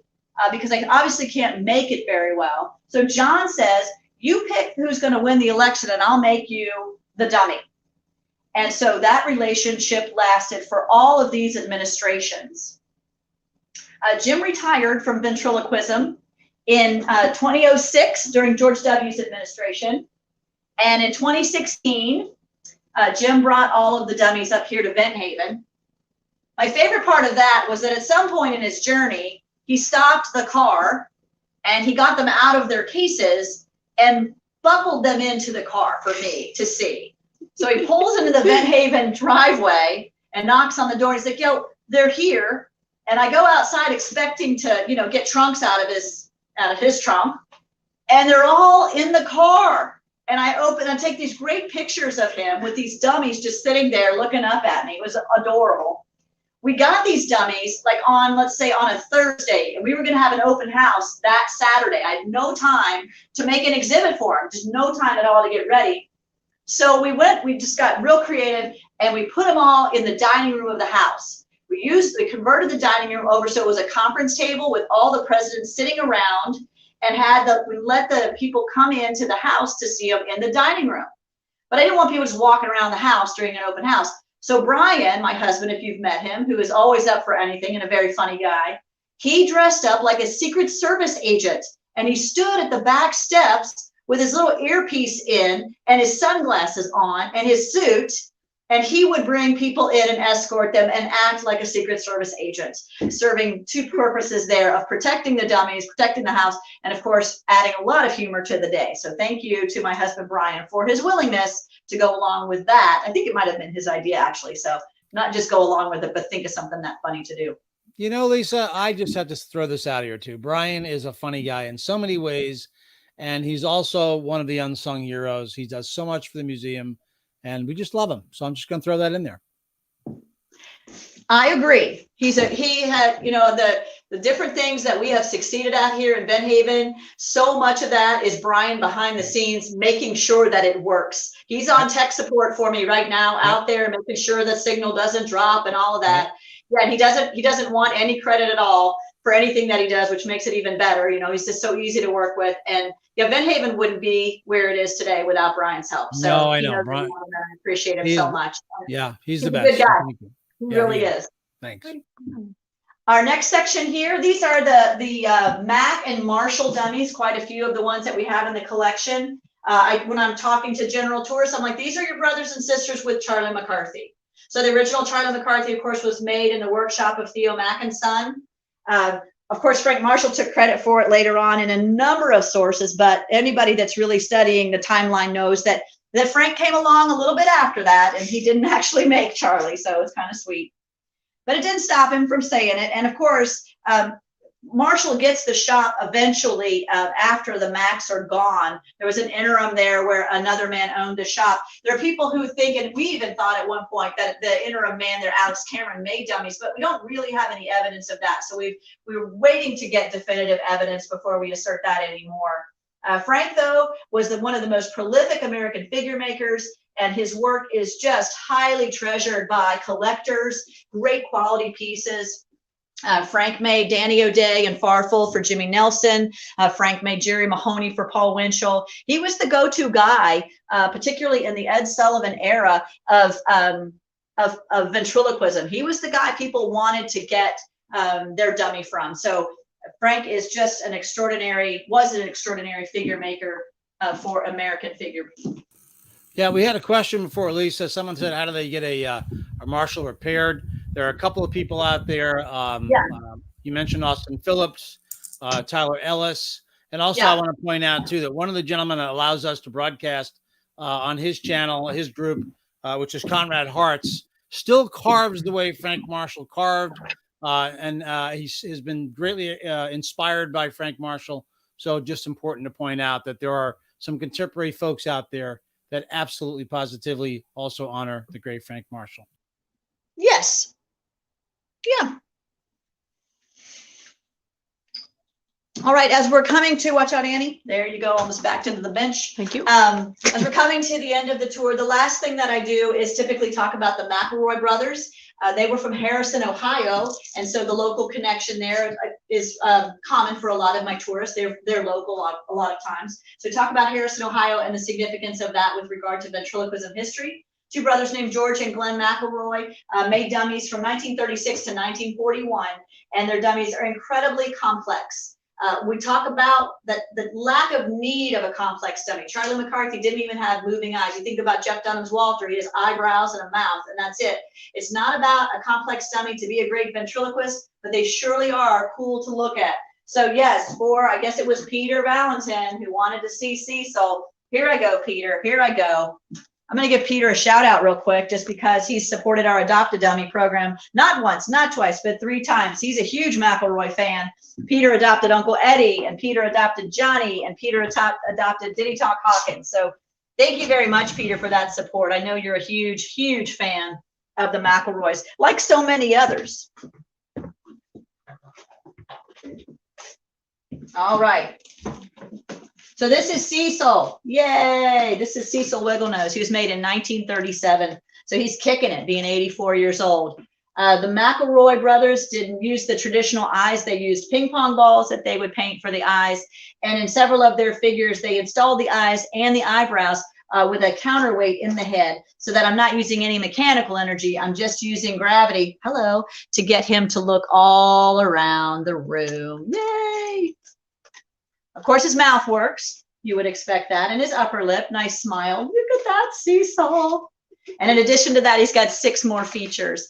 Tourists love this guy. So wiggling ears, crossing eyes, winking, cool, and sticking out his tongue, sniffing his nose. And then my favorite piece here, and this is for my friend Tom Ladshaw, the fright wig. Wow! I love the fright wig, cracks me up. I also show everybody the mechanism here on Cecil. Traditional head stick here with the primary mouth controls, lower jaw here, upper jaw here. And we talk about the development of this system of controls that they did.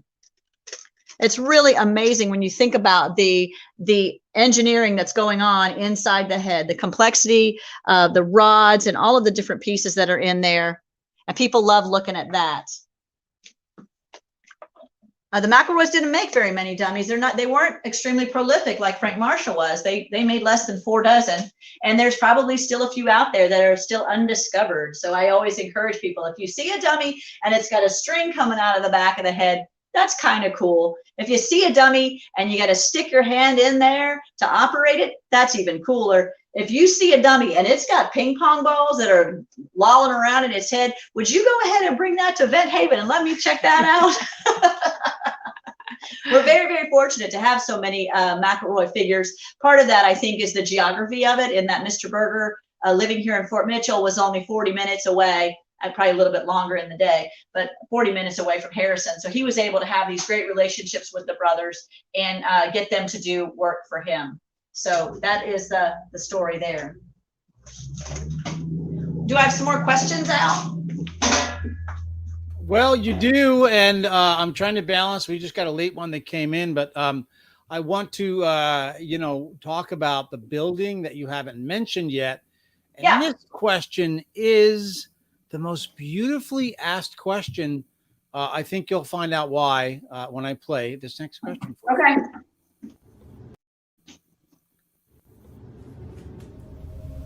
Hello, this is a live and totally unrehearsed, certainly not edited at all question to the curator. Miss Lisa, what's in the Jimmy Nelson building?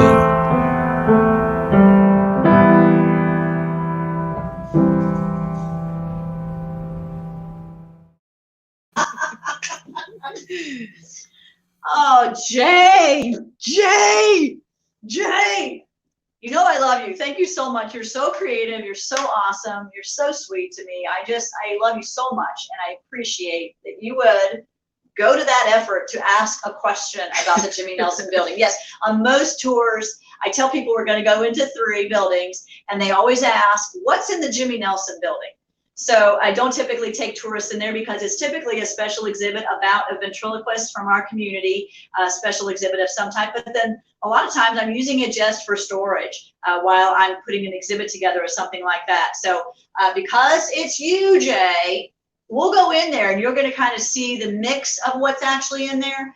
If you were here this summer, which I know you were, Jay, you know that we received the donation from the Nelson family of Danny and Farfel and Patatita and Humphrey. Those are still there. But in addition to that, because I'm starting to load up tomorrow, the room is also filled with storage tubs. So if you want to see that, we can go see that. What do you think, Al? Should we go see that? I would say let's definitely go see that because it gives me another minute to download these videos. But, you know, I have to go back to Darcy's question while I was walking around. What do the neighbors think?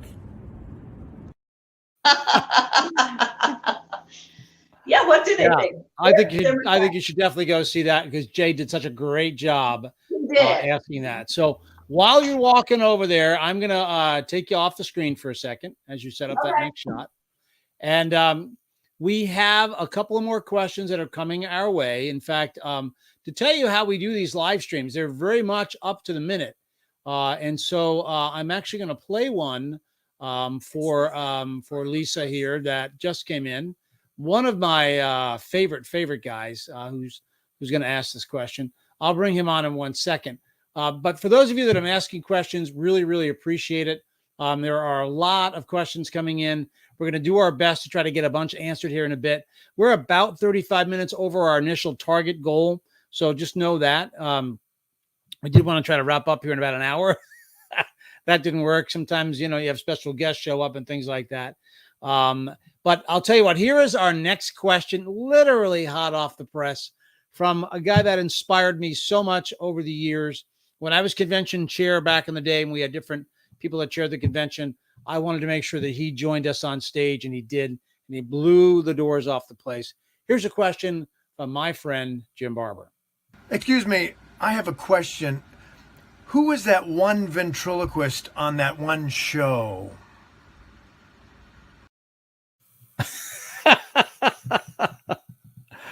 Lisa? It's legit. Lisa, I know. Tell us about that question. Oh my gosh, it's so funny. It happens all the time. People can't, especially when the tour is getting started, they know something about somebody, but the name isn't right there on the top. And so I have to kind of like look at the wrinkles in their face and say, well, now, are you older than me or younger than me? And what show? And what did the puppet look like? Right now, I want to give a shout out to Dan Horn right now because of this very question. Dan on our board of advisors, traveling ventriloquists, cruise ships. I had tourists just the other day who had been on a cruise, and they said, "Oh, we heard about Vent Haven from a ventriloquist on a cruise ship." And I said, "What was his name?" And they said, "Oh, I don't remember the name. This was like 2 years ago."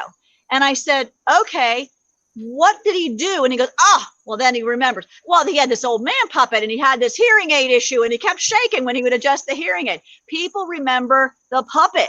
They remember the character. So Dan, thank you for the shout out on the cruises. I know you did that frequently, but yeah. So what was that one guy that did that one thing on that one show is like a question I have to deal with all the time. And I have to prompt people for the smallest little bit of information about that to try to suss out what they're asking me. You know, you just shook a memory that I'd just forgotten about. My dad's finest moment, and my aunts as well, who was with him. They were in line to go see Sammy King in Las Vegas. And while they were in line, some lady said, "We just saw a ventriloquist in Atlantic City last week talking to each other." And she described the ventriloquist, and my aunt went, "Oh, that's my nephew." So that so cool. Was my dad's, favorite moment ever in his life. Yeah. Yeah. All right. Are you ready to go in the Jimmy Nelson building? Yeah, let's go. Let's play that beautiful video one more time. You ready? Here we go. Hello, this is a live and totally unrehearsed, certainly not edited at all question to the curator. Miss Lisa, what's in the Jimmy Nelson building?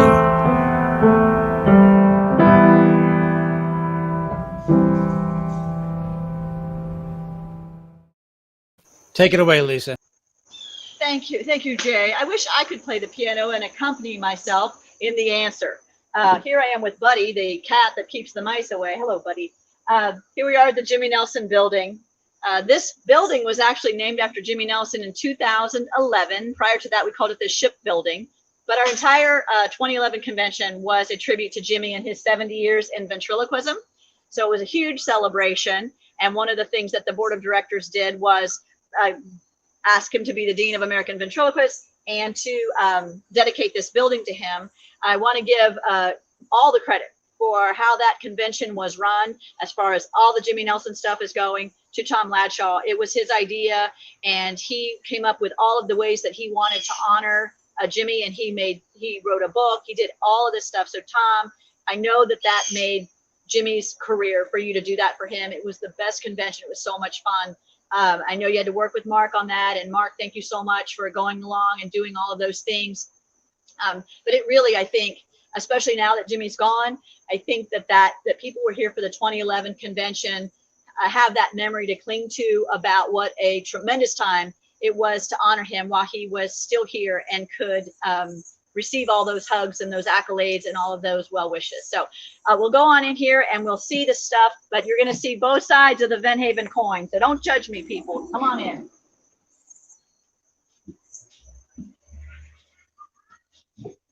So here is the Jimmy Nelson exhibit. When the Nelsons gave us everything on, I believe it was Thursday night of the convention, I brought everything back and we set it up very simply for people to see and to come and visit. So Tom stayed out here, I believe, with everything and visited, and we have pictures of Betty and the kids out here. So it was lovely to have them.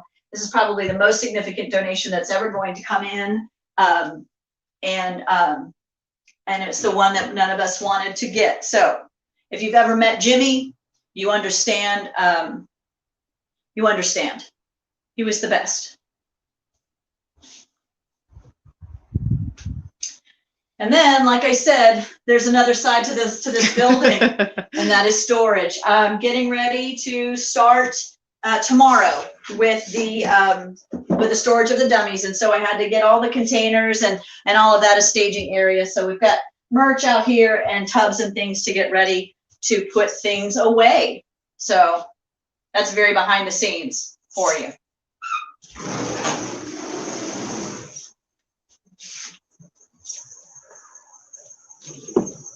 All right, Lisa.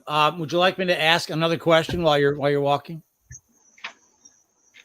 Yes. What is it? All right. Ask another question. Yeah, go ahead.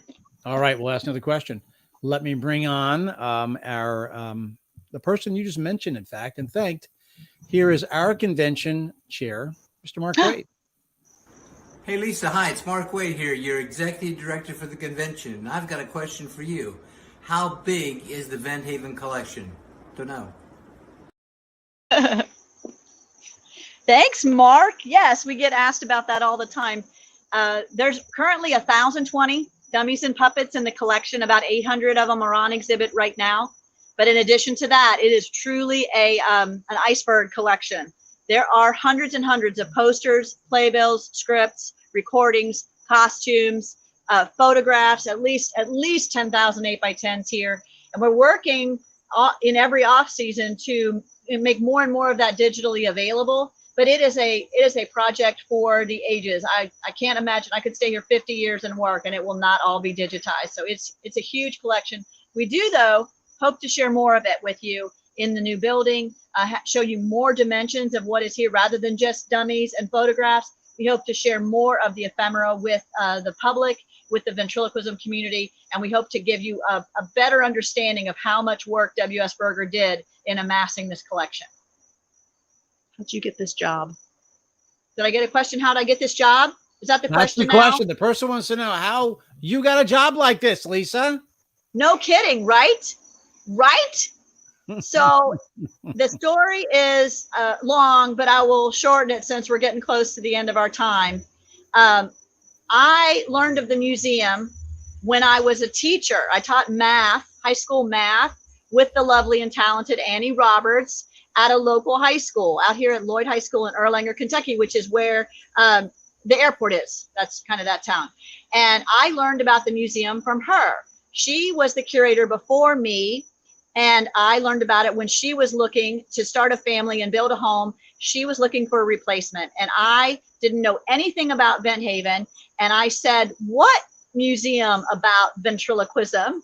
So I came out here in the winter of '99. Brian and I came here and were just overwhelmed, right, by the size of this collection and the coolness of it, the uniqueness of it. So we moved in May of 2000 was when I started working for the museum. And of course, Annie's on the board of directors. I'm on the board of directors now. But man, those first couple of years were something, because when I got here, all I knew was I knew who Willie Tyler and Lester were. I knew who Shari Lewis and Lamb Chop were. And I knew who Edgar Bergen and Charlie McCarthy were. Now, I didn't know anything about them, but I just recognized them. So I've had to learn all of the ventriloquism from reading and researching. But I mean, serious thanks. We know this. If I don't say it, everybody else knows it anyway. Very serious thanks to Tom Ladshaw for his massive willingness to educate me, and especially those first 10, 15, we're going on 21 years of education from Tom. So thank you, Tom. I like to throw my mistakes back at him. So if I've said anything incorrect tonight, it's Tom's fault. He told me that that's the way it was. So I'm just kidding. So well, yeah. What a little known fact is Tom makes it all up anyway. So yeah. But it's funny because in my interview with John Brooking, who was president at the time, Annie's dad was president at the time, my first interview question was, are you a ventriloquist? And of course, the truth is no, not at all. And I thought, well, I'm not going to get this job. I thought it was a prerequisite. But in fact, Mr. Berger did not want a ventriloquist to work here. And because of that, they were checking to see if I was qualified to work here. And the no was the right answer, not the wrong answer. Yeah, no, absolutely. It'd be a problem. You'd be out there every night playing with all the puppets, right? We have so many compliments, Lisa. David Overby says, great tour. Thanks for your hard work. OK Jones says, thank you. I love that, his name, by the way. Thanks for doing this. What a wonderful place. Don't forget the many letters saved by Mr. Berger. Lisa sent me scans of about 200 pages of letters. This is from Karen between my grandfather and Mr. Berger. And you've showed me that, Lisa. He had such a filing system. Absolutely, positively amazing. I had a question here, and they're coming in so fast and furious. I'm trying to get back to Andy Gross's question. This is a great question. I'm sure I missed it. I joined late, but when will the new building be done? This is a great spot to ask this question. For the next convention, that fast, question mark? Well, we're hoping. That's what the contractor said. The new building is going to be so cool. It will have handicapped accessibility. You'll have handicap parking in the back for a limited number of cars, but parking. And I know if you've been here before, you don't even have any idea how excited I am that I'm never going to have to say, please let the members of your group know that we don't have any restrooms. There will be restrooms. Yeah, well, it's funny it's funny you say that. Tyler Ellis, one of our figure makers in our community, says, Lisa, what are you most excited about with the new facility? I think you just asked the question. Is there a room? There's two of them, or a design feature that you're looking forward to the most? And we're hoping to scrape up the money to make those the Al Gettler toilets. That's the hope. Yeah. So anyway, yeah. Yeah, I'm so much about it. I mean, basically, we got into the idea, the vision of building a new building when we examined the obstacles that already exist. So moving people from one building to another, especially when it's raining, that's not very much fun for them. Right. Not having restrooms, not having much seating, having the dummies being so crowded together. All of those things have really kind of limited us. So when we decided we wanted to build, our first focus was on removing obstacles and making it a more comfortable experience for our tourists and way, way better for the health of the collection here. Yeah, absolutely. Well, Lisa, it's up to you. We are at, 1:49. So it's time for the last question. Are you ready? Yeah, let's do the last question. Here's the last question. I'm going to play it twice because it's kind of fast. All right. And maybe you want to look at the camera with Annie so you can actually see the screen. You ready? Okay, I'm looking. All right, here we go. Do you know Jeff Dunham? Do you? Oh my God. We'll play it one more time. Do you know Jeff Dunham? Do you?